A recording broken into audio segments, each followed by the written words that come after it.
بسم الله.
وعليكم السلام ورحمة الله وبركاته.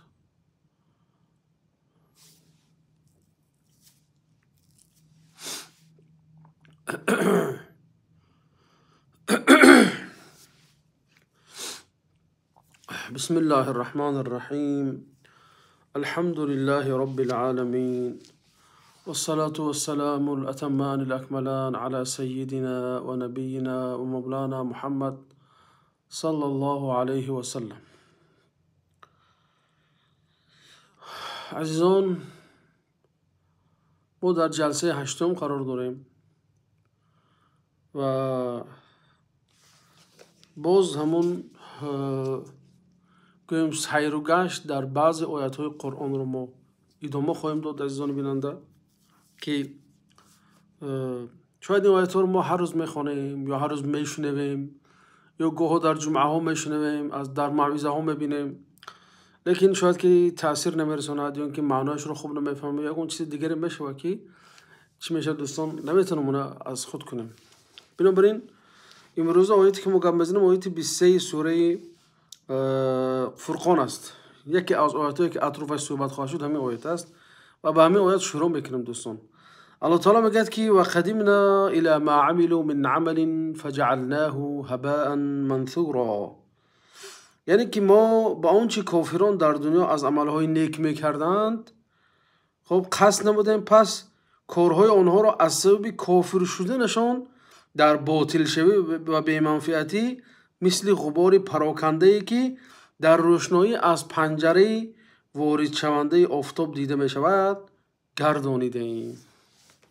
یعنی که اینجا برادرها قرآن درباره عمل کافرها خبر می دهد و این چنین عمل مؤمنهایی که عمل میکنند و اخلاص ندارند، عمل میکنند و غیر از اون که عمل کردن باز در حق دیگر مردم ها سخنهای ناجا میگویند و از اون ثواب ها محروم میشوند. این آیت برای همون برادرها چی دارد؟ دخل دارد. خب اینجا الله تعالی گفت که یعنی که کافر وقتی آمدند و قدمنا الی ما عملوا من عمل فجعلناه هباء منثورا، یعنی اون چیزی که تقدیم کردن از خودشون عملهای نیکی کرده بودند، بس اون که ایمان نداشتند الله تعالی عملهای اونها رو قبول نمیکنه، چون که شرط قبول عمل این ایمان به الله تعالی هست. کیه نباشد اگر ایمان به الله تعالی داشته باشد نیکی و فایده ندارد. مثلا حاتم طای پیش از اسلام بود عزیزان. وقتی که مادر عایشه رضی الله تعالی عنها پرسیدن که همین حاتم طای اینقدر دستکشاد بود، اینقدر خیرات میکرد، اینقدر کارو میکرد، فایدهش کرد یا نه؟ پیامبر گفتن که فایده نکرد، چون که وی در حیاتش یک بارم نگفته بود که یا الله، یا اینکه در حیاتش بار هم یگانگی الله تعالی رو قبول نکرده بود. بنابراین دوستان شرط قبول عمل این کلمه شهادت است و مسلمان بودن است. خب اگر انسان اینقدر نیک بهترین انسان دنیا باشد لیکن ایمان به خدا نداشته باشد، ایمان به پیغمبر خدا صلی الله علیه و سلم نداشته باشد دیگر و آدم ایمانش و عملهاش برای اوش یگان فایده ندارد. این آیت هم دلالت بر همین چیز میکند. لیکن این آیت گرچه که اول آدمای کافر را در نظر داشته باشدم، لیکن مسلمان های گناهکار را نیز در دست در وی دارد، در ضمن خودش. ابن الجوزی در کتاب بحر الدموع میارند. یعنی خیلی کتاب های زهدی و در عمل قلب خیلی کتاب های خوبی دارد ابن الجوزی رحمت الله علیه. خب این ابن القیم نیست، این دیگر ابن الجوزی است، این قیم ندارم. از سعید بن جبیر روایت میکنه که سعید بن جبیر میگه که روز قیامت انسان آورده میشود، میگه انسان آورده میشود، به دستش نامه اعمالش داده میشود، شاید میبینه که نه نمازش است، نه روزش است، نه صدقاتش است، نه خیراتش است، نه نیکیاش است. میگه که ای خدا این کتاب من نه، این نامه اعمال من نیست. میگه این خب بعد آخه اینجا من کارهای حسنات داشتم، نیکی‌ها داشتم، یگونش من نمیبینم در این کتاب. بعد ندام یاد به او گفته می شود که ان ربک لا یضل ولا ینسى، خدای تو رهگم نمیزند و فراموش نمیکند. ذهب عملك باغتیابک للناس، یعنی میگه عملی تو، همون نمازهایی که از ندیدی و کرده بودی و ندیدی، صدقاتی که کرده بودی و ندیدی، روزهایی که کرده بودی و ندیدی، همش رفت. چرا؟ بیغتیابی که برای غیبت کردنت انسان ها رو. برادر، غیبت خیلی گناهش یعنی کلان و وزین است. یعنی غیبت کنیش میگه سبب چی شد؟ از نامه اعمالش محو شدنی بهترین عمل ها شد. بنابراین حذر کن از این که برای دیگه کسی شده خودت عذاب تی در دنیا. اینقدر مهنت، اینقدر عبادت، عذاب میکشی، بامداد میخزی، تراویح میری، ختم قرآن میکنی، روزه میداری، از پولی که باید بچه‌هات خورانی صدقه میکنی، با نشاید که روز قیامت بیایی و پیش الله تعالی شرمنده شوی، پیش الله تعالی محروم شوی از اون چیز. یعنی میگه که تو باید که حذر کنی از این که یک کسا خاطرش شکنی، یک کسا مالش خوری، یک کسی دیگر در حقش تجاوز کنی، به ناموسش تجاوز کنی، یا اینکه دزدی. خب یعنی که دزدی مال دیگران، مثلا ناموس تجاوز کردن. برادرام گفتیم که این فقط تجاوزی چیز در نظر نداره. وقتی میگفتیم ناموس تجاوز کردن یعنی که هم آدم تهمت کردن، تجاوز به ناموسش است. پسرش گپ زدن، دخترش گپ زدن، زنش گپ زدن، مادرش گپ زدن، خواهرش گپ زدن، همه این تجاوز به ناموس برادر حساب میشه. ندونسته هی آچش فلان است، این دخترش فلان است، این نمیدونم کیش فلان است. همه اینها سبب میشه که نامه اعمالت شود محو شدن گیرد، نامه اعمال نابود شدن میگیره. برای اینکه تو آخه مادر وی ندیده باشی، بالی زنا نقبیده باشی، خواهر وی نقبیده باشی، دخترش نقبیده، چه حق داری که در حقی مادر یک از خیلی حکم کنی؟ بنابراین میگه که انسان باید حذر کند از اینکه حسنات خودش به دیگران تقسیم کرده نگردد، نیکی های خودش به دیگران تقسیم کرده نگردد. اون از یک چیزی خوشرو دیدم برادران، یک کارتینکه دیدم خیلی جالب بود، به زبان عربی بود. یعنی که یک ذهن اومد که ترجمه کنم، با نمیدونم چی شد و فراموش کردم، باز یادم اومد. اونجا گفته است که انسانی که غیبت میکند مثل کاتاپولت است. منجنیق میگن زبان عربی. همون منجنیق همون آلت جنگی است که خیلی چی دارد، در اینجا سنگ مونم، بعد وقتی ارغامچین سر میتین سنگ بونده میبرد بالی اون قلعه میرد. یعنی که تو میگه وقتی غیبت چی شدی، میگه مثل همین کاتاپولت میشه، ثوابت هم آدم غیبت کرده که درویی کرده هم میگیره، همینجا دوری میگه. بنابراین باید که انسان جدی باشد در این مسئله. در واقع ما شبهای پیش هم مثلا چند بار آگاه کردیم که یعنی که مشکلی کلانترین انسان این زبانش است. یعنی میبینی که انسان در مسئله مثلا حق یکس خوردن خیلی زاهد است، میترسد این حرام است، میگم تین به تین قطعش رسشاد میکنن، حساب کتاب میکنن. میبینی که درباره حرمت و احترامش هم بجا است، نمازش 100% به جماعت میخوند، سنت رو میخوند، نفل زیاد دارد، بعد طهارت هم نمازهای نفلش میخوند، وقتی مثلا روزش میدارد، روزهای نفلی میدارد، صدقه میکند، خیرات میکند. لیکن مسئله زبان اومده که دیگر خودش از این چی داشته نمیتوند، خودش از غیبت داشته نمیتونه. این یه مشکلی هست. برای اینکه زبان میگن که از همه قطعه پارچه یا اینکه عضوی که گناه از همه جدا بسیار میکنن. سو بسیار آدم مثلا گویگر زینوگوی نعوذ بالله خدا پناه داد از زنا میگن. لیکن ممکن همون نشست میشینه قطعه یا غیبت براحت میکنه اونجا.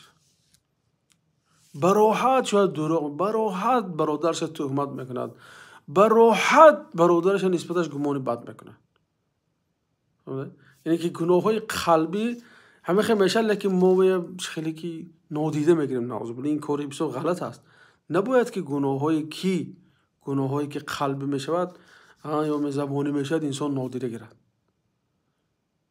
مثلا حسد، مثلا انسان زور است، عابد است، خدا ترس است، نمازخوان است، همه طرفه، لیکن حسد خور است مثلا. خب بنابراین همین حسد و دروغ و تهمت و غیبت سبب میشود که همون نامه اعمال ما روز قیامت چه شود؟ خالی از همون عملایی کرده بودیم، بعد نامه اعمال خودمان نمیشناسیم. یعنی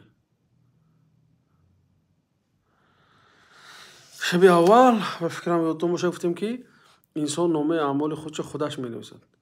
ما هر یک تیمو کتاب خودمون است، پیش خدا میریم، بعد ببینیم که چه مینویسیم. همین خیلی کنیم که پیش خدا شرمنده نشیم. گفتیم در اول انسان باید همین خیلی نویسد که کتابش در نزد خدای خودش شرمنده نشود.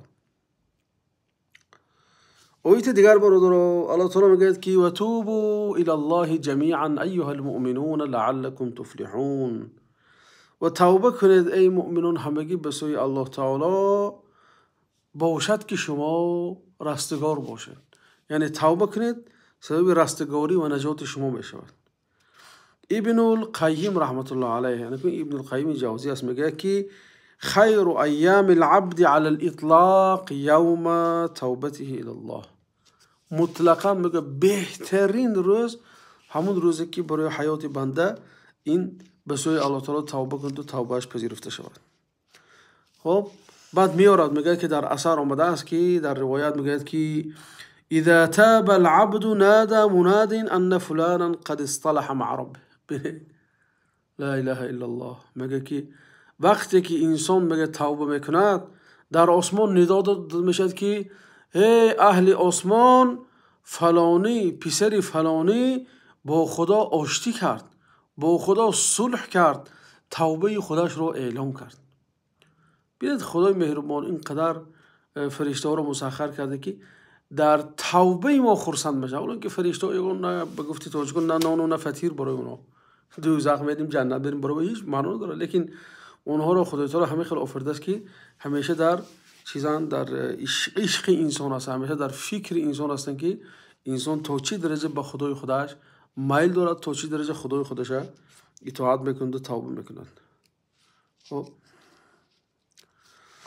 بعد مثال میارد مؤلف، میگه که ببین، میگه وقتی که انسان یک انسان خفه کرد، دلش رنجاند، یعنی که به معنی اون است که وقتی که انسان گناه میکند خدای میرنجاند از خودش، خدای از خودش خفه میکند. خب میگه وقتی که انسان خفه کردی تو 10 راه پیش میگیری، 100 راه شاید پیش میگیری که همون انسان یک بالا کنی و چی راضی کنی از خودت. یک جان التماس من نفهمید، یک کاری خطا شد، یک کاری خیلی بود و اصلا شما این فهمیدید. 10 نمود راه پیش میگیرد تا اینکه چکنه همون انسان راضی کند که از این خفگی دست کشید و از این راضی شود. مگر خداوند یعنی که سزاوارتر نیست که ببین که ما خدا رو به همین راه راضی کنیم. یعنی که خیلی که آدم محبوب دوست خودش در دنیا راضی کشه میکند به هر راه و وسیله، میگه میشه که تیم باید دورکت نماز نفل در خدا روی در خدای تخت کنی، یک روزی نفله میداری در خدای تخت میکنی، یک صدقه نفله میکنی در خدای تخت میکنی. خب یا عمل نیکی برای بنده خدا میکنی و به همین در خدا رو تخت میکنی برای خداش. خدایی که ارحم الراحمین است. دیگه آدم ممکن آدم شرم داشته گناهات میبخشه، دیگه اگه خطا کرده باشه که مثلا یا براش هدیه روی کنی یا با یا آدم دیگه رو واسطه کنه مثلا فرسون یا بر دیده چند بار اکجان من نفهمیدم که خدمت گویم آدم میگه که خب بیام بیچاره چند بار التماس کرد، میگه آدم شرم میداره دیگه میبخشه. خدایی که ارحم الراحمین است، در قرآن بارها خودش ارحم الراحمین مهربان ترین مهربان ها میگه برادر.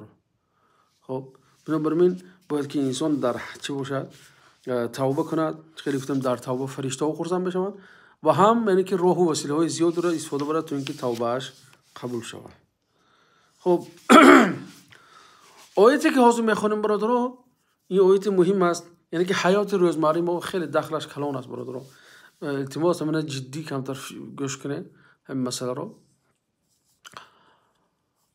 وقتی که فرعون خواب دید که یک جوان زاییده می شود و این جوان سبب ملکی و یا زائل شدنش می شود، فرمان داد که هر کودک که تولد می شود سر زنید. جنایتکار از دیگر من انسان ظالم همین است، فقط برای خاطر ملک خودش نگاه داشتن به تمام جنایت ها دست می زند. بنابراین دستور داد که همه رو کشه. گفت من فرمان دارم کودک یک روزه است، 2 روزه. بعد همون با معجزه الهی موسی علیه السلام به دریا انداختن مادرشان. بعد آمد به همون قصر فرعون. خب وقتی قصر فرعون آمد زنش گرفت، فرعون هم دید اونجا، گفت که بعد گفت که قرة عین لی و لک، یعنی این نوری چشم من تو می شود. گفت یعنی که زن به شوهرش آسیه به فرعون همه خیلی گفت.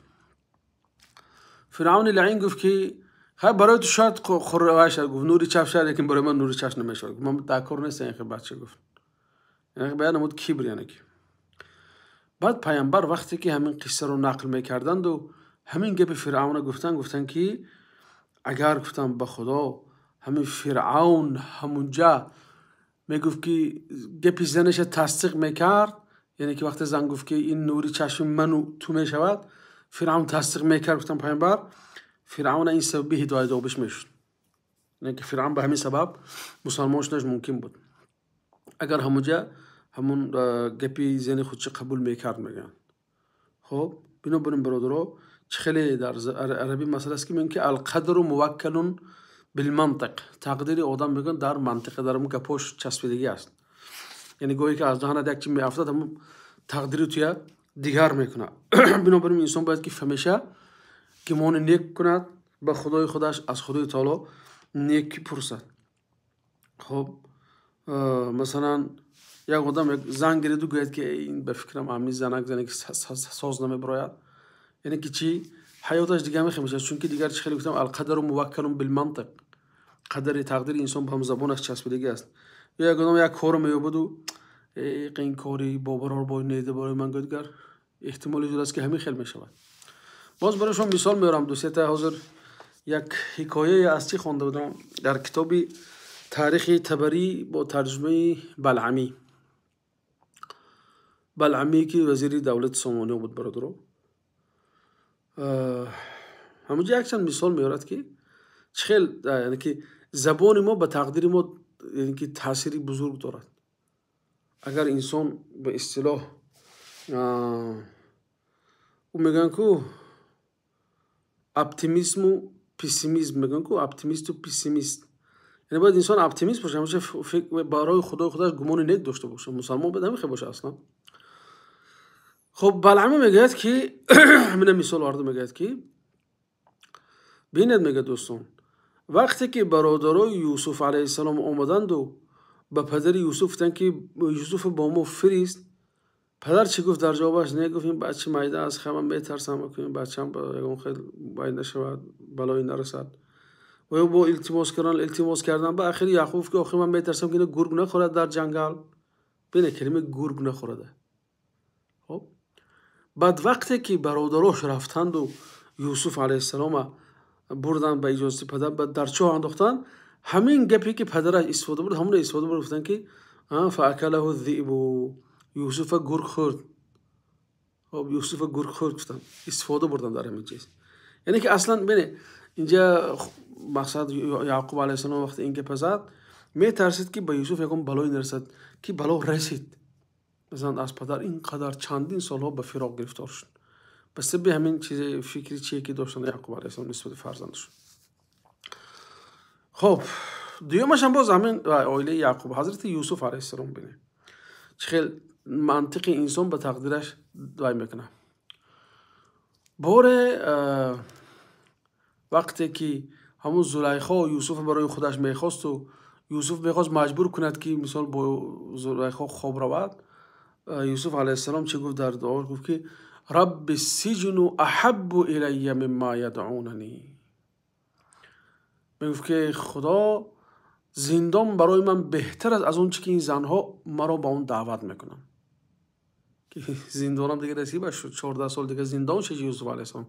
اگر در این بجای این دیگر چی میگفت، خدا هم چیز میداد برای یوسف. لیکن وقتی که یوسف هم که از زبانش که همین گپ برآمد، الله تعالی یوسف مبتلا به سجن اینه که برداشتی بلعمی رحمت الله علیه هست. خب بنابراین برادرو، انسان باید فقط چی باشد؟ اپتیمیست باشد، نسبت خدای خودش گمان نیک داشته باشد، نسبت خدای خودش گمان بد نکند. یعنی که خلاصه از این آیات همین است. خب یعنی که احتمال است که انسان همون یک کلمه رو نطق میکند و پروانه میکند، تقدیری و یا به خوبی یا که به بدی حل میکنه. الله تعالی همیشه برای ما نیکی رو نصیب کنه برادر عزیز. خب آیت دیگر میگه که قل الحمد لله بل اکثرهم لا یعقلون. یعنی که با خدای تعالی حمد گوید، بلکه اکثر آدما همین چیزا درک نمیکنند و عقلشون نمیگیرد.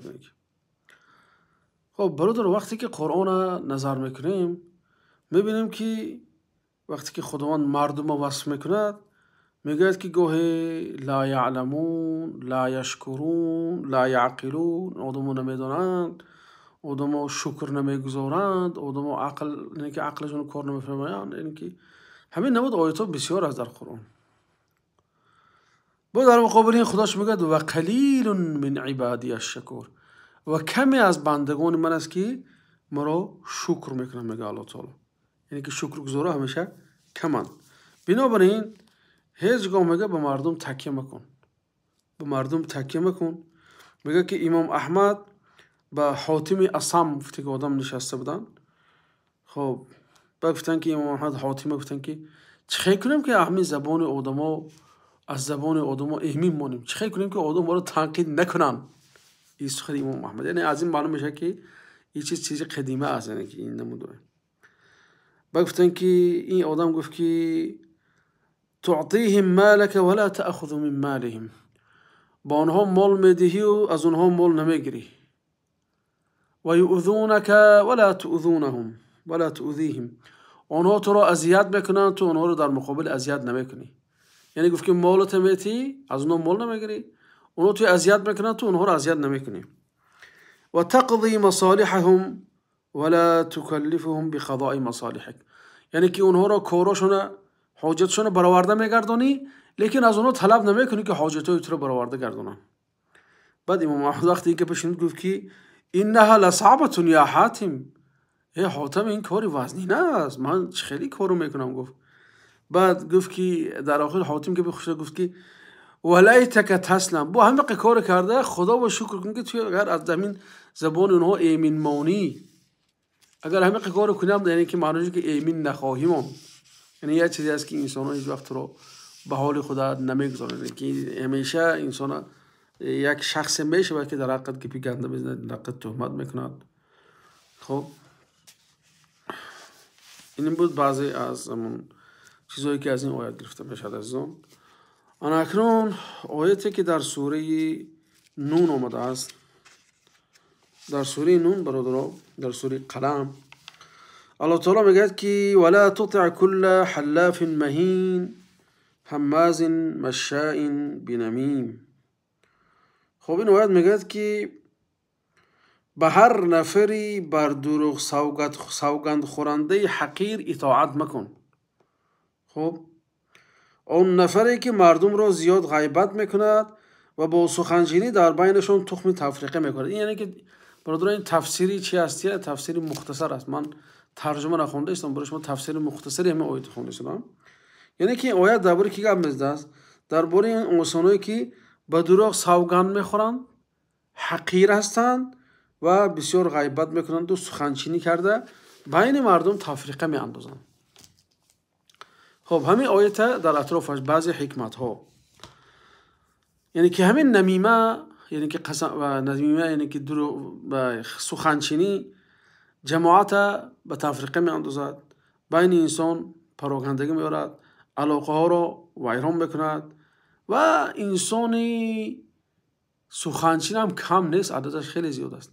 یعنی غالبا یگان سخنچینا برای اون سخنچینی میکنن که خودشون پیش شما نصب کنن که به اون نزدیکترن، با شما دلسوزترن، یعنی که از یک دری چی دلسوزی و نزدیکی میدارد بسیارتر. خب یعنی ببین اگر عادتا مردم اگر پسیکولوژیش ببینیم، اگر وقتی که یک کس گپی نزنه دیگه عادتا خبرش نمیبرن. خبری ناز وقتی که فلان چیه بسیار آدمی خوب است اینا میگه، همونجا آدمی خبرکش هم باشه رفته و آدم به خبرش نمیبرد بسیارتر.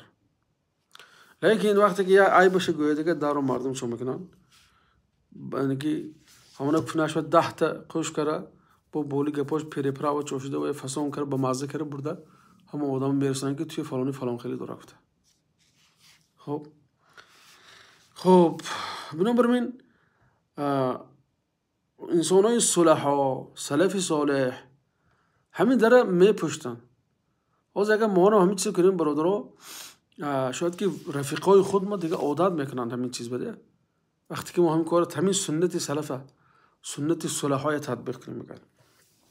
خب خیلی از برادرها میگه که فضل ابن عیاش میگه که نزد وهب ابن منبه بودم، یعنی که یک عالم سلف، یعنی گذشته ها در نزد یک عالم دیگری به نام وهب ابن منبه بود. میگه همراه بودیم، همونجا نشسته بودیم. میگه که یه مردی اومد در اون مجلس، در اومد گفت که اینی مررت بفلان و هو یشتم، من از یک جا میگذشتم که فلانی توی دشنام میداد. گفت یعنی وهب ابن منبه این مرد اومد گفت که توی یک مرد در مجلس دشنام میداد.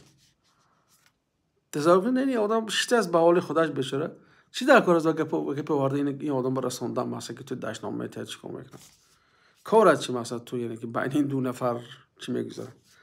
و بنه برای خاطر هم در پوشیدن چی گفت؟ اما وجد الشیطان و رسولا غیرک، گفت شیطان غیر از تو دیگر خبرچی نیافت، دیگر پچتلیان نیافت که تو کتی خطش فرستاد از باره من. گفت یعنی که انسان نباید که پشتلیان و خبرچی شیطان شد. یعنی که بین برادرها اگر بینیم، اگر هر یک مثلا محله و خبرچی دارن، مثلا توی شده که خبر میتونن بگن میرن خونه تخت میکنن فلانی فلان ساعت توی است، فلان مرحمت کنه، یعنی فلانی فلان از مرده شد میگن فلانی مردگی از جنازه فلان ساعت است. خبرچی هستن که پشتلیان برین گپ کنیم حاضر. خب یعنی که انسانی که خبر میکشه معنی پشتلیان است، لیکن پشتلیانی که شیطان. بنابراین وهب بن منبه خیلی تنبیه سخت داد، گفت که شیطان غیر از تو دیگه پشتلیان و خبرچی نیافت که توی پیش من به این خبری بد فرستاده است. بنابراین مؤمن نباید که خبرکش یا اینکه خبرچی یا پشتلیان شیطان بین بنده های خدا باشد. خب آیت دیگر برادرها آیت سوره بقره هست. الله تعالی میگه که و اذ قلنا للملائکة اسجدوا لآدم فسجدوا الا ابلیس ابى واستكبر وكان من الكافرین.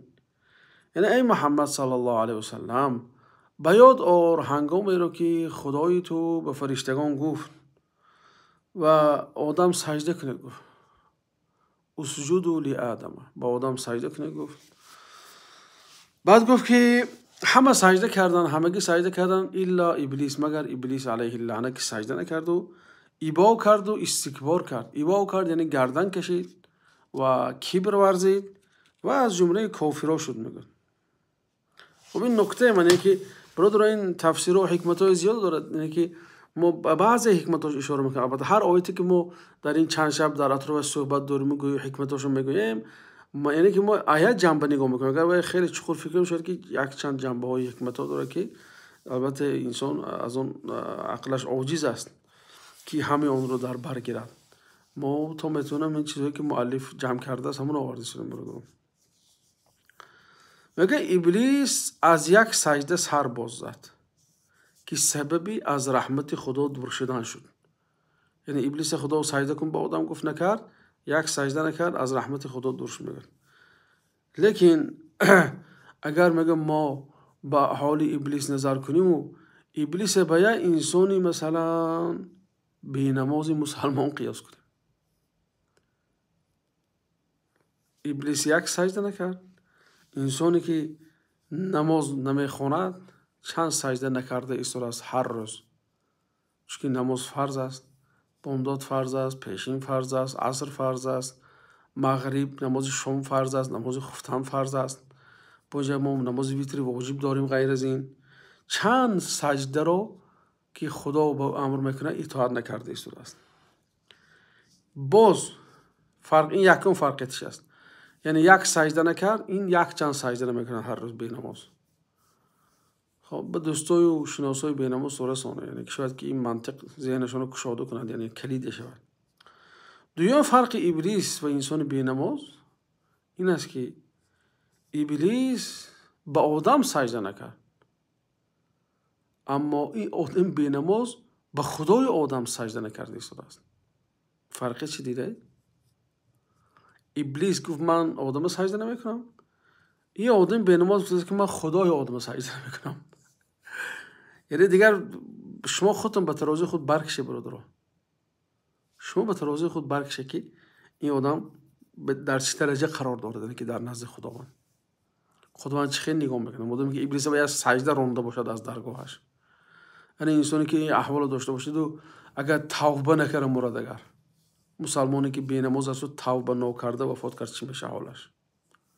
خب سبحان الله، اینقدر خدای مهربانی داریم، اینقدر خدای بردباری داریم که خب به این امت اینقدر بردباری دارد و حلم دارد و مهربانی دارد. یعنی هر روز انسان پگاهی و بیگاهی ندا میکند به همین اذانی که به گوشش میرسد، هر روز. خب هر قدر گناه بسیار باشد، هر قدر خطاگی باشد، هر قدر هجران و ترک نمازش دور باشدم، لیکن باید انسانی با نماز در آخر باید سر خم کنه پیش خدای خودش، چون میدوند که چی دیگه علاج ندارد، غیر از ملک خدا هیچ گاه بیرون رفته نمیتونه. آسمان روادم خدا هست، زمین روادم گوجای رود دیگر الله تعالی، یعنی که ملک الله تعالی هست. خب یعنی که این در حقیقت چیزی برادران آقای است وزنین است، یعنی که انسانی اگر خوب درک کنه مسلمان باشه، اگر دلش کم در ذره ایمان باشه و وقتی همین مثال قیاسی یازی کردگی همین عالم حکیم وقتی بیاریم، باید که در دلی و شعله پیدا شود و سجده کنی با خدا رو شروع کنن که ابلیس یک سجده نکرد از درگاه رانده شد، ابلیس به آدم سجده نکرد لیکن به نماز به خدای آدم سجده نکرده ایستاده است. یعنی که چه خیلی میتونه که با خدا پگر روی برو شود انسان. خب برادران، آیت دیگر در سوره لقمان است، میگه که ولا تصعر خدك للناس، یعنی میگه تو به مردم کبر مورز، رو تا میخوای بالا کرده آسمان کرده گویا که تو از آسمان چکیده باشی، فسانی نکن میگه بین مردم. خب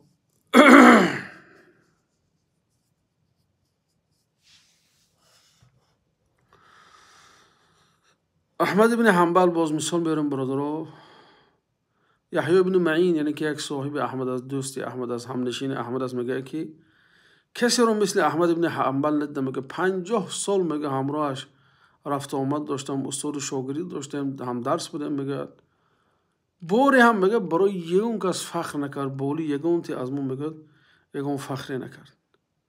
و با وجودم که قدر انسانی صالح بود، قدر انسان خیر و انسان نیک بود، میگه فقط میگفت است که نحن قوم مساکین، ما آدمای بیچاره هستیم، ما مسکین هستیم. خب امید میگه سخن امام احمد رحمت الله علیه با اینقدر علم و عظمت و جلالت و بزرگی و پیشواگی اهل سنت و جماعت شد. بنابراین یعنی که از همین آیات میگه ما از آیات و این قصه احمد حکمت میگیریم، از اون برای خود فایده میگیریم کی میگه کی التواضع، یعنی کی تواضع کن، میگه خاکساری کن که کبر نکن. مالی که تو رو متکبر میکنه و فقر است. اگر به چشمی خوب نگاه کنیم، به چشمی قلب نگاه کنیم و کمبغلی هست. علمی که تو رو متکبر میکنه و از دیگر خودت بلند کردن وادار میکنه و جهل و نادانی هست. مادام علم تو رو به کبر برد و علم نیست و جهل است. مادامی که مال تو رو متکبر کنه و بایگری نیست و فقر است. میگه منصبی که تو رو جبار و متکبر و ظالم میکند و میگه چی هست؟ ناآدمیگری هست. و قوتی که تو رو میگه به قوتی که الله تعالی در جسمت میده، در دستت میده، در پایت میده، اگر تو وقتی بعد استفاده بردی، اینجا میگه و قوت نیست و ضعف است. میگه این ضعف است، چون که و انسان از جهت پسیکولوژی کسل است که انسان از خودش ضعیف میزند، انسان ناتوان میزند، انسان که دست و پاش بستگی از وی میزند. این فقط کار انسانی نامرد است. انسانی که نامرد است به این کار قدرت داره که یک انسانی که بیچاره هست، ناتوان است، بالی وی زوری میکنه، دادوای میکنه، بالی وی ظلم میکنه، ستم میکنه بالی وی. بنابراین هم بایگریه، هم رفعتی درجات، هم علم فقط در نزد انسانهای خاکسار میابه. اگر خاکسار نباشد از وی هیچ امید نکنه. نه از بای متکبر فایده است، نه از عالی متکبر فایده است، نه از دیگر طایفه هایی که کبر دارن. بنابراین این وصیت لقمان به پسرش بود که گفت که ولا تصعر خدک للناس، یعنی بالای مردم، یعنی که کبر نورز، خودت از دیگر انسان ها بالا نگیر. خب دوستان به همین قدر اکتفا میکنیم میشب انشاءالله. امیدوارم که الله تعالی ما رو موفق کنه. خب چرا که گپ بسیار است، برای خاطر آن که موضوع ما گوناگون است، شاید که شما فراموش نکنید. به همین قدر اکتفا میکنیم، چون ما از یک چند آیات از هر کجا آوردیم.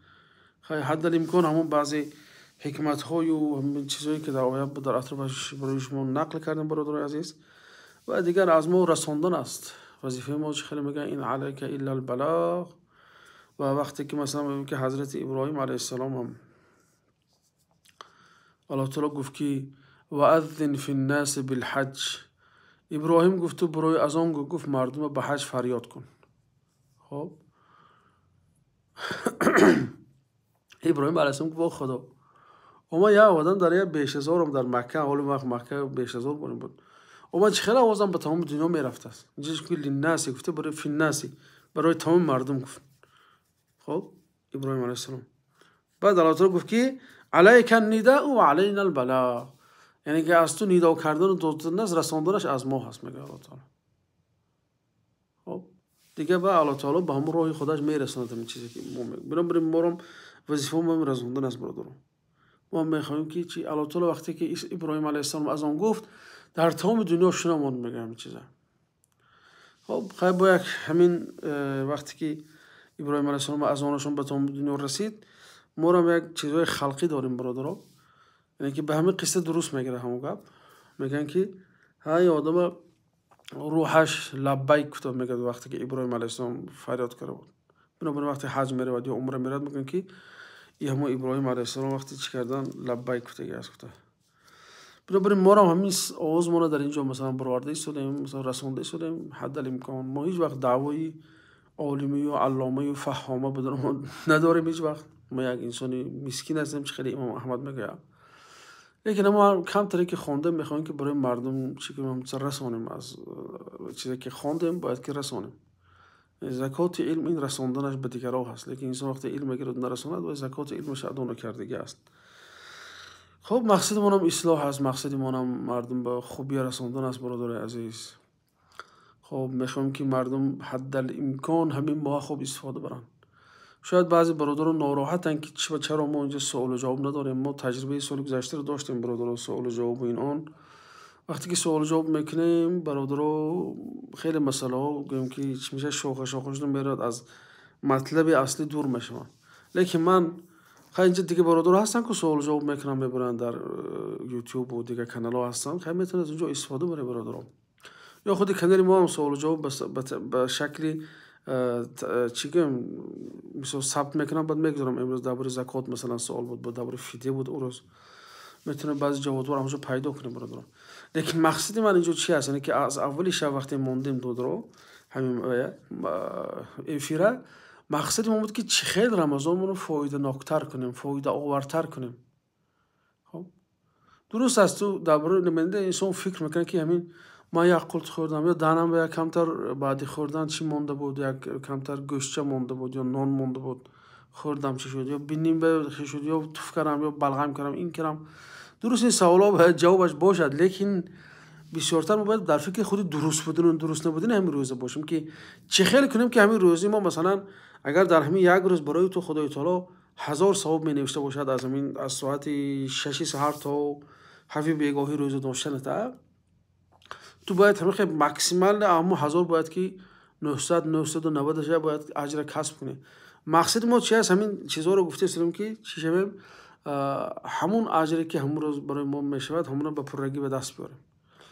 یعنی که به جنبه مثلا گویم که از تأمل کردن، فکر کردن، حرکت کرده از گناه دور شدن. مثلا برایش درباره غیبت گپ زدیم امروز، مثلا برایش درباره سخنچینی گپ زدیم. مثلا گفتم که یک کسلی عام از این بود و خواهد ماند و خواهد بود در آینده هم، یعنی که پیش هم بوده که از حال هم از به آینده هم بشه، لیکن مسلمان نباید خشه بود. برای چی مثلا درباره چیز گپ زدیم باز تکرار شدم؟ برای اینکه ما نباید که بازیچه دست شیطان شیم. یعنی که یه عبادتی که ما رو خدای تعالی یک سال به یک بار نصیب میکند همون هم نمیگذاره که ما ثواب رو گیریم ده، نخواد ما سر خم کنیم در همین چیز، یعنی که پیش شیطان. بنابراین مقصد این صحبت ها بسیارتر همین است دوستای عزیز. مقصد همین است که توانیم که ماکسیمال نه به طوری یعنی که بسیارتر از همین ثواب از این ما به دست بیاریم، نه اینکه فقط همون سوال جوابی مثلا این خیلی کارم شد خیلی شد حرام می حلال می یا روزم درست می نادرست خیلی میشه، لیکن مقصد است خودی روزه آیا ما ثوابش کسب کرده ایستادیم یا نه، آیا روزه‌ای که داشته ایستادیم درست است یا نیست. خب روزه مثلا به اخلاص نباشه، برای الله تعالی نباشه. خب اینکه اخلاص مثلا در عمل ضرور است که برادران کاش نفتیم که روزه ریا کرده نمیشه، لیکن بعضی ریا کردنش ممکن است. مثلا ریا نه و سمعه، مثلا در روزه سمعه شدنش ممکن است. ریا یعنی که چیزی که دیده میشه، که نه که آدم روزه دار روزه ندار دیده نمیشه برادران، چون میره مثلا در خانه‌اش خریدین که اون چیزی که خورد. اما سمعه میشه مثلا شنونده میشه، بیگانی مثلا اونجا دعوت میکنه ما روزه هستم ده برادر، میگه مثلا روزه نفلی داشته باشه مثالی که یعنی که برای تو شنونده عبادت، همین شنونده نشه که سبب چی میشه؟ کاسته شدن عملش میشه. یا اینکه اگر مقصدش از این یعنی که توی وای کردن باشد، دانوندن که توی روزه دار هست، الکی اینجا ثوابش چی میشه؟ کنده میشه از این چیز، چون که مقصدش باید برای خدای تعالی باشه. خب برای این برادرای عزیز انسان باید حرکت کنه که اخلاص داشته باشه. حالا انسان رو نقل میکنن که مسجد میاد و نماز میخونه، وقتی نماز خوندنشون نمیخواه انسان های بی آدم باید مقصد که چه کنیم؟ زبلکی رو باید کنیم. میداره با زبان خودش بالی ما مجبور میکنم با زبان من گفزه. خب بیمانی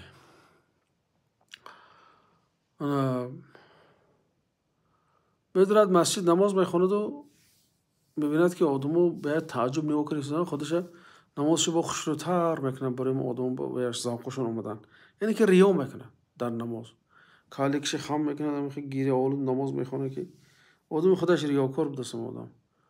شاید کسی شونه دیگه بسیار تو با یکی ابرا از اونجا آدم میگه که ماشاءالله این نماز خوانده رو ببینه، این نماز بسیار عجایب میخونده است که این دیگر مقصدش هم بود که دیگر رو ببینن که من چه نماز میخونم. گفت که نماز درون نشین فراموش کرد که من حاضر روزه دارم هستم. گفت بالاش یعنی که سمعه خیلی که در حدیث آمده که من سمع الله به و من را الله به.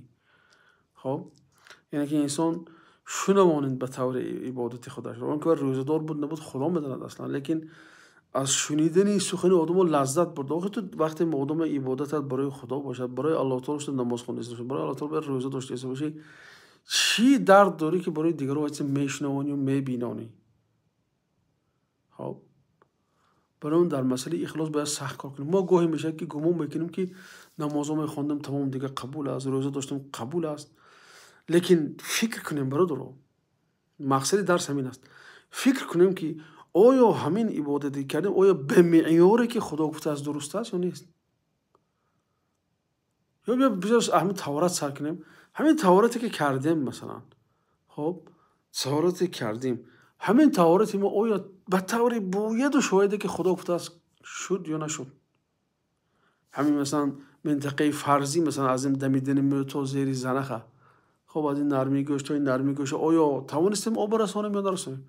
مثلا من اینجا آب رسید، من اینجا چشم آب رسید یا نرسید، یا این طرف آب رسید نرسید. انا وقتی که چی میکنیم آیا من اینجای ما در وقت تورات آب رسیدن نرسیدن، وقتی پایشتن بینای چیلی که مثلا آب در آرده تونستیم نتونستیم.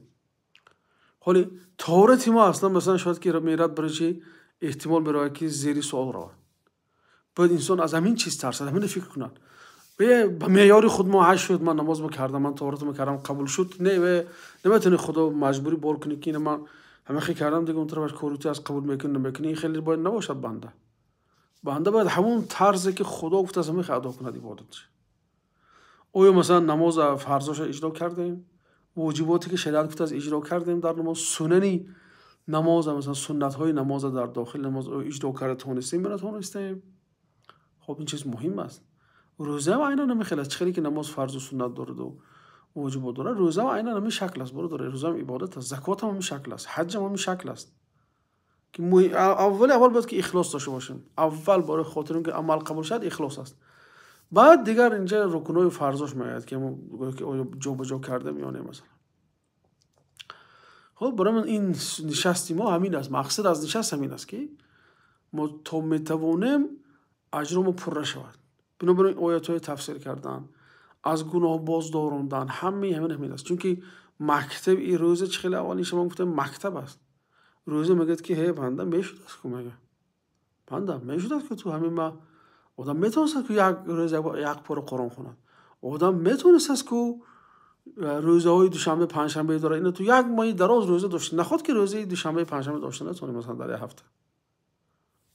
باز به همین معنا سوال میشه که تو خیرات میکردی در رمضان دیگه مهم نیست که خیرات کرده مثلا. خب اینه که مکتب از یاد بده تو خودت برای خودت روزه دایره شد از غیبت نگاه میداری. و دیگر ما چرا خودت نگاه نمیداری از غیبت؟ از دروغ، از تهمت مثلا، از بینمازی مثلا.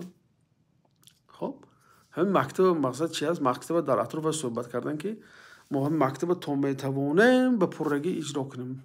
البته پرگی اجرا کردن نمیتونیم، لیکن اقلا 90-95% 80% که چیزی که خدا گفته است همون با نزدیک شیم که الله تعالی چی ما رو دوست دارد از ما گذشت کنند و عبادت ما رو مورد قبول خودش قرار بده. مقصد این است. سوال جواب چه خوب از دوست دارم مثلا گیره که سوال جواب فقهی رو در نظر دارم من.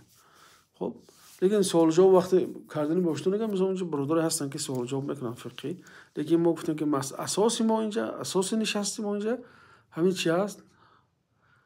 چه خیلی روزمون درست کنیم، چه خیلی کنیم که ما ثواب ما بسیار شود، چه خیلی کنیم که روزمون حبتا نشود. همین عملی که مرده کرده سریم زنهایش مثلا بگیم که هی خیز اوقات کن، هی خیز فلان چیز پس، بهترین چیز میبریم میگیم که همین چیز پس توضیح میکنیم، افطار میکنیم، مرد تیز افطار میکنیم برای اینکه تراویح خواندن میبینیم، با شب بگشت نماز میکنیم، با سحری بر وقت میخیزیم، خواب من حرام میکنیم. ببینید چقدر کارها میکنیم. آیا همین چیزی کردیم آیا همین روزه ما چی شد یا نشد، قبول شد یا نشد؟ همین ضرور است برادر برای ما. خب الله تعالی اله همین ما را از جمله انسانای گردونه که با اونها روز قیامت عملهاشون 10 برابر و 100 برابر و 700 برابر اجر و پاداش داده میشد، نه از جمله اونایی که عملشون حبط کرده میشود. خب اینجا برادر سلام دادن، پرسیدن خدا شما زنده باشه، الله تعالی شما رو نگهبان باشه. برادر عزیزانی که بارک الله میگه یا دیگه چی میگه، خدا نگهبان تو باشد.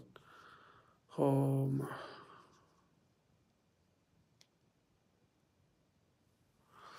این میگه که من 1 ساعت بر وقت کشادم و فهمیدم که بر وقت فروبردگی نبودم، تازه کرده پرتافتم دنبال چه خیلی میشه التماس جوابت هیچی نمیشه. اگه مادامی که پرفته باشه که برارده قلت نداده باشه انشالله چی نیست. روزه درسته برادر عزیز.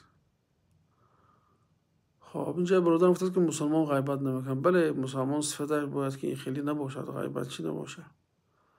خب اینجا نمیدونم برام میدم بعضو همین برادرها اگه تو مقصدشون چی باشه میگم پنیمایتی پروز که همین چند تا پیدا شدیم چند روز باز همه خیلی آدمه 4 سال باز نتونده باشه در مهاجرت باشه نفقش روان کرده باشه بعد 4 سال باید نه نکاح لازم نیست. اینجا برادر میگه که بعد 4 سال بیایی آیا بازن نکاح میکنی یا نه نکاح نمیکنی. تو برادر نکاح از ویران نشده است که نکاح با غریبی و دور شدن هیچ وقت ویران نمیشه. این که بیکاره است. خب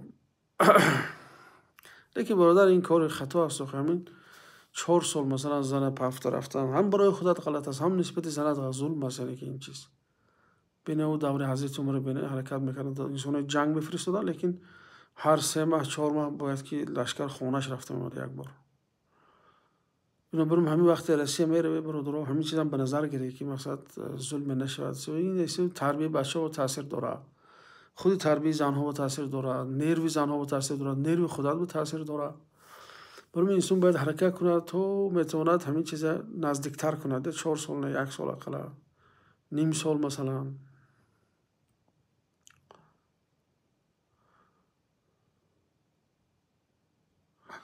نکاح هیچ وقت بریده نمیشه. اینجا خیلی برادر صبر انشاءالله گفته است که وقتی که 6 تا 6 ماه نپول بریده نکاح بریده نمیشه. اینجا برادر هم مسئله است که همین بسیار آدم چپه فهم دیگن.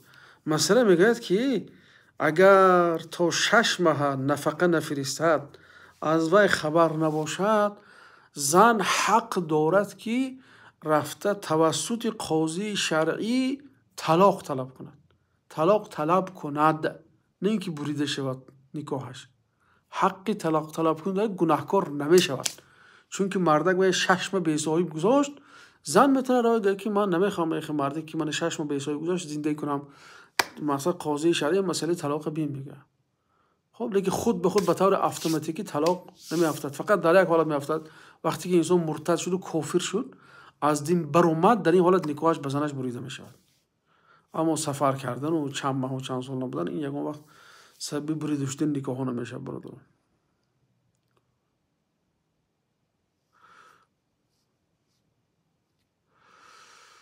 حضرت برای چه الله تعالی در قرآن مثال بسیار است میگوید ما این کار رو کردیم اون کار رو کردیم یعنی دو قدر رو یا زیاد شخصیت رو نشان میدهد. یعنی اصلا من سوالتون اخیرش نفهمیدم جملهش لیکن قرآن مثال میاره. مثال بینتون برادر مثال ذهنی آدم به عکس نزدیک میکنه فهمیششه.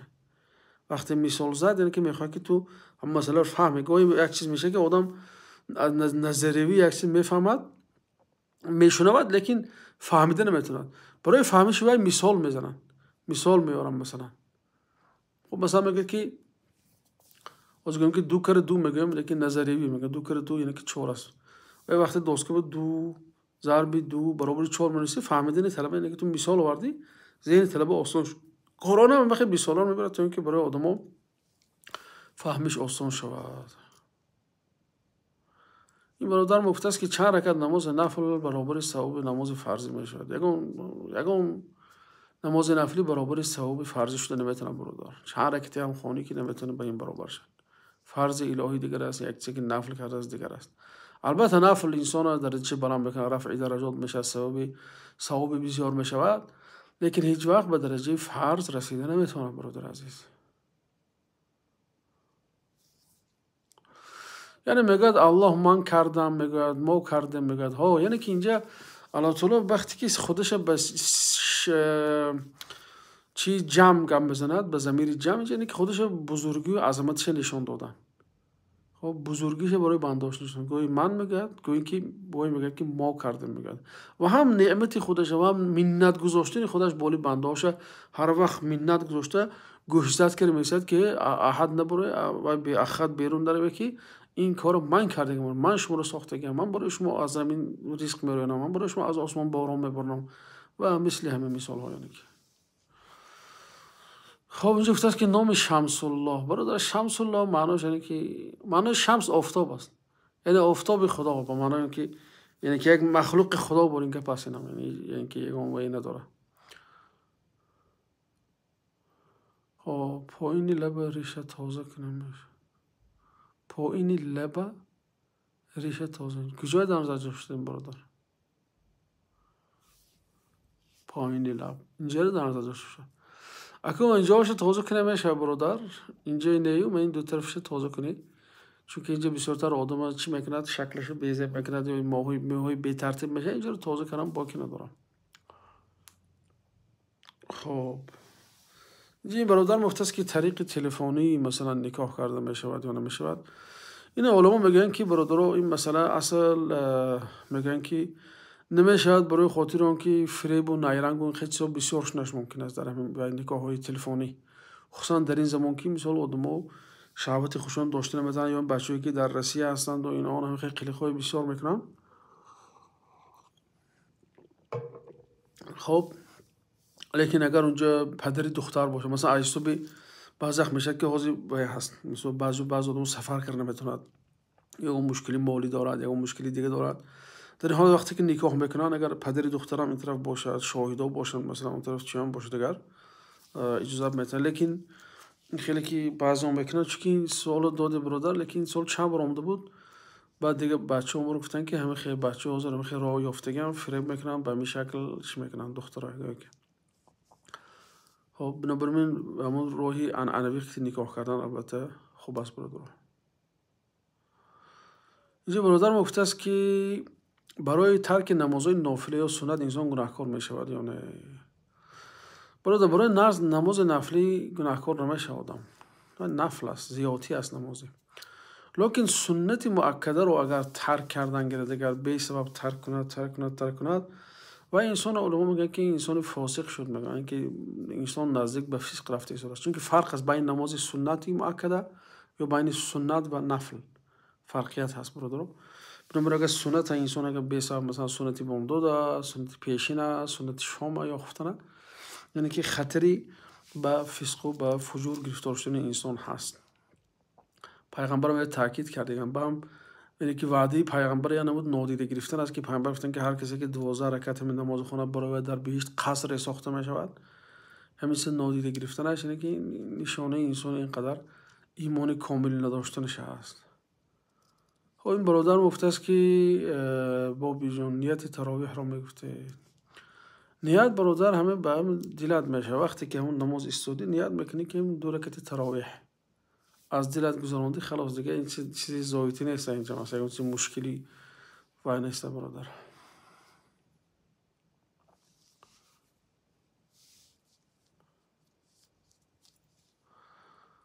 زنی که از شوهر جدا هست، شوهر او را نگاهی بین نمی کند، در این حال زن میتواند طلاق گیرد و اگر شوهرش او را طلاق ندهد زن باید چیکار کند در این حالت؟ خب برادر اصلا خدا نگاه دارد از این خیلی انسان. خب گاهی میشه که عیب زن، گاهی عیب مرد میشه در این چیزا، نگاهی بین نکردنش مرد که. خب گاهی مردک برای بچهش اون چی میفرستد یکی زن باید از خود میکند، مثلا حقش نیست که باید زن جداش دیگه از که از شوهر. خب در این حال اگر طلاق گیرد کتاست، اگر شوهر رو طلاق ندهد، این مثلا چه خیلی جداش است که بی طلاق بود اصلا ما نفهمیدم اینه.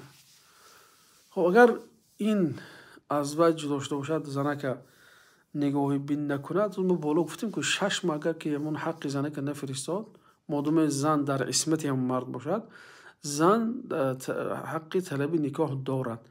اگر مردک طلاق ندهد میتونه که قاضی شرع رود، اصلا همون قاضی که در مفتیات هست، مثلا در تاجیکستان مفتی ها مسجدهای جامع همون مثلا میتونن که جدا کنن زنه، خیلی که سود جدا میکنن زن و شوهر ازدواجیش، همین قاضی شرعی هم مثلا مفتی از دوملا خطیب شهر، مثلا امام خطیب شهر میتونه که زن و شوهر جدا کند طبق شریعت. خب همین خیلی برادر، یعنی که زن باید چیکار کنه؟ جوابش نیست که زن باید رفته مراجعت کنه به قاضی، به دوملا مثلا به مفتیات مراجعت کنه که شوهر من نگاه نمیکند، من جدا کنه از شوهرم، بعد اونا حکمش میبرن برادر. خب نماز قضا شده فرضها از پیش همه هوای ها را حساب کردن خواندن در کار است. ولی البته نماز وقتی قضا شده باشه خواهر باید که برادر این نماز خونده شود. یعنی که تو میدونی که تو اقلا خدا تقریبا میدونی که چند سال قضا کردی هستی، چند سال تو نماز تو خوندگی نیستی، همونها مثلا تخمین بکنی و بعد هر نماز همون میخونی، هر وقت فرصت یافتی همونها میخونی و الله تعالی دیگر آسان کند، قبول کند. یعنی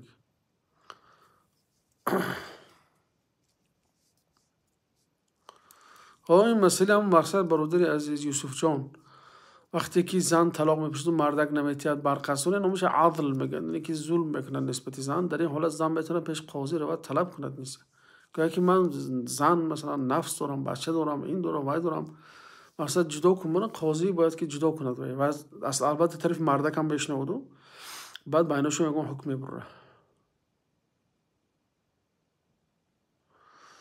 در وقتی غسل میگه موی شستن فرض است، برای این موی فرض است برادر. حضرت علی حدیث شما است که پیامبر میگن که زیر هر یک طوری موی جنابت است.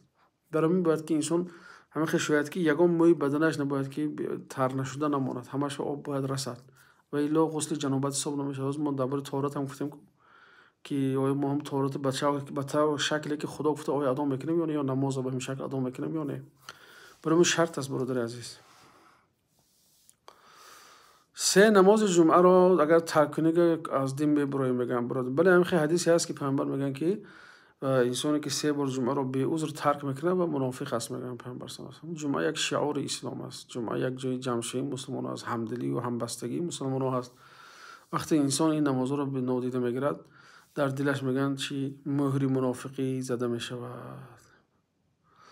نماز قیام لیل خواندن شما یگان خصوصیت مخصوص داره یا مثل دیگر نمازها جواب میگردونده؟ نماز قیام لیل، نماز قیام لیل البته خصوصیت بلند دارد، از دیگر نفل ها دیده و ایش بلندتر است، چون که انسان خوابش بشه حرام میکند. هم یک سنت پیامبر است که پیامبر این نماز را میخوندن، هم به خداوند نزدیک میشه بنده نصف شب، یعنی که وقتی که گویم که خیلی در حدیث آمده است درهای آسمان گشاده میشه برای قبول شوی دعا.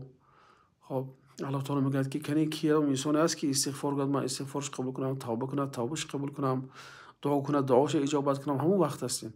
برای ما از دیگر نمازهای نفلی که در روز میخونه نماز شب البته فضیلت دارد و بهتر است و اولوتر است برادر.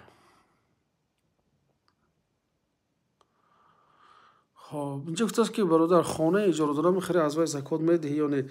خانه برای خاطر مقصد اجاره گرفته باشه که برای اجاره دار میشد از پول اجارت زکات میده، نه اینکه از پول خودی خانه. از اجاره که میگیری از همون زکات میدی برادر. استاد نماز نافله رو بعد ویتر ممکن است، چون که پیامبر گفتن که آخر بهتر است که برادر ویتر ناخوانده نمازهای نافله تخوانی، برای اینکه خلاف سنت نشود. چون که پیامبر هم گفتن که آخر نماز ویتر خودتون رو نوشته اینجا برادر، خوب نوشته که نماز ویتر در آخر گذاره. خب استاد